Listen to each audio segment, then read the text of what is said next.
Léon XIV, premier pape américain, lance un appel mondial à la paix et à la fraternité, sous le regard attentif du monde entier. Actu Europe. Le 8 mai 2025, Robert Francis Prévost, 69 ans, est devenu le premier pape américain de l'histoire sous le nom de Léon XIV, élu en un temps record par 133 cardinaux issus de 71 pays. Dès sa première apparition au balcon de la basilique Saint-Pierre, Léon XIV a adressé un message simple et universel. La paix soit avec vous tous, saluant fidèles et peuples du monde entier, insistant sur la paix, la fraternité et la charité, et invitant à prier pour une église synodale, qui marche, qui cherche toujours la paix, la charité et la proximité avec ceux qui souffrent.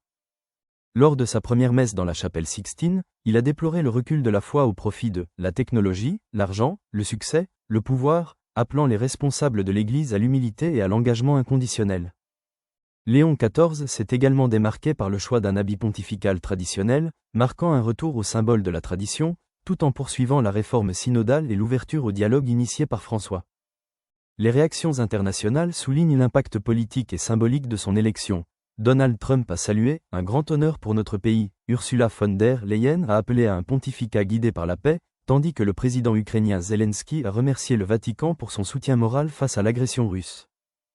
Plusieurs chefs d'État, du Liban à la Chine, espèrent que Léon XIV renforcera le dialogue entre religion et culture. Aucune fuite majeure sur le détail du conclave n'a émergé, mais la brièveté du scrutin a surpris de nombreux observateurs, certains y voyant la volonté d'un consensus rapide sur un profil modéré et rassembleur. L'impact de ce début de pontificat est déjà perceptible. Léon XIV incarne une église tournée vers la paix, le dialogue et la proximité avec les plus fragiles, tout en affichant une prudence sur les questions sociétales qui avaient divisé sous François, notamment la bénédiction des couples homosexuels. Son parcours, de Chicago au Pérou puis à Rome, et son choix du nom Léon, référence à la doctrine sociale de l'Église, annoncent une volonté de conjuguer tradition, justice sociale et ouverture internationale, dans un contexte de crise et de recomposition du paysage religieux mondial. Commentez ci-dessous.